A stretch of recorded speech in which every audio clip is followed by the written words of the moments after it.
Hello, hi mabuhay, and welcome back to my channel. For today's video, we're going to be talking about technology in the PE and health classes. Specifically, we will be discussing its benefits and concerns. Are you ready? Let's go! If you are new to my channel, hi, I'm Miss Louise, your pre-service PE and health teacher, and a scholar, atleta, and guro. Now, in today's video, we're going to be discussing 5 parts. First is technology. Ano nga ba talaga ang technology? Second is its usage, sa kung paano natin siya gagamitin inside the PE and health classroom. Next are the benefits, concerns, and yung conclusions. Simulan muna natin sa katanungan na what is technology?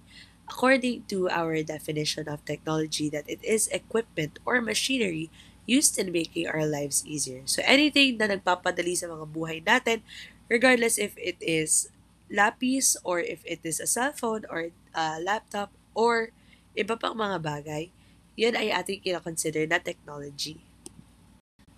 Kapag naman pinag-uusapan natin ang technology in the classroom, meron tayong mga kaunting katanungan na talagang aangat at aangat.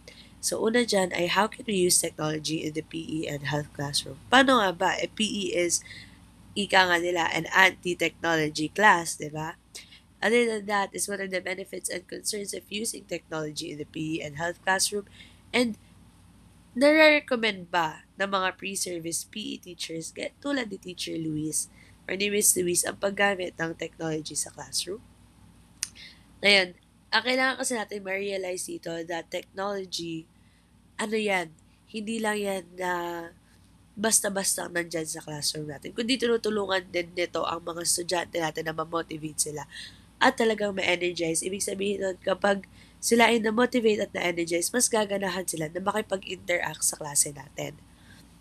Ngayon, maliban pa doon ay ang paggamit ng technology sa loob ng classroom, ito naman ay nagbibigay ng access sa mga estudyante natin sa information na kailangan nila kapag kailangan nila.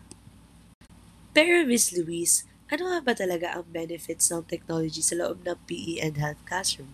First is nag-increase siya ng student engagement dahil nga mas natutuwa yung mga estudyante sa paggamit nila ng technology sa classroom given that ang PE classes ay hindi talaga sila magamit sa technology, nakakapag-increase sila ng student engagement. Maliban pa doon, sila ay ang paggamit ng technology sa loob ng PE classroom ay nag-foster ng meaningful student collaboration dahil pwede tayong come up with activities na magagamit natin sa classroom that will hone student collaboration.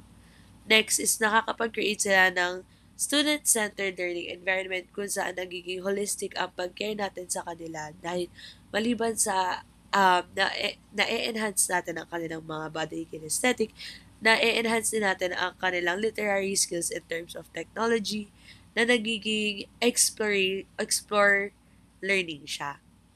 And lastly is nag-incorporate tayo ng multiple learning styles dahil sa technology kasi very diverse siya kung saan nakakagawa tayo ng iba't ibang paraan para makater natin yung mga iba't ibang pangangailangan ng mga estudyante natin. Pero, bakit nga ba hindi natin dapat gamitin ang technology sa classroom? Unahin na natin dyan na technology can be very, very, very distracting. Lalo na hindi naman natin kayang kontrolin lahat ng sites na napupuntahan ng ating mga estudyante. It is very distracting for them to focus on our lesson kapag ipinapakip natin sa kanila yung gadget. So, suggest ko lang doon is after gamitin yung gadget, is kukunin na siya ulit ni teacher. Next is less direct social interaction, which is a bit given dahil nga, especially kapag individual work, nakafocus lang si learner sa kanyang gawa.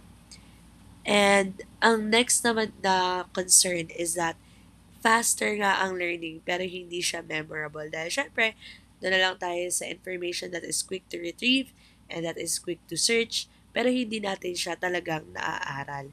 So those are just some of the concerns in terms of using technology in the classroom. To sum it up, meron tayong 3 components na diniscuss sa video na to. Una na dyan ay ang technology and how technology in the classroom allows yung mga learners natin na makapag-access sa information na kailangan nila kapag kailangan nila.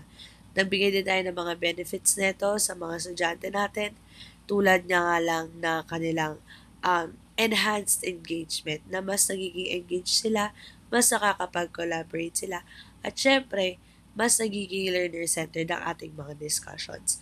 However, kapalit nga naman ang mga iyon ay ang concern of it being too distracting or masyado siyang nagtitake away ng social interactions, or yung fact din na hindi talaga naa-absorb ng ating mga estudyante ang information na binibigay natin sa kanila through technology. So, sana meron pa kayong mga katanungan patungkol sa topic na 'to, dahil katutuusin napakagandang pag-usapan nito at baka gawan ko pa 'to ng series, ano. Leave it in the comment section down below, and I will wait, and I will see, and we will see what is next in this channel. Muli, daghang salamat po sa inyong panonood at sana may natutunan po kayo sa susunod po ulit.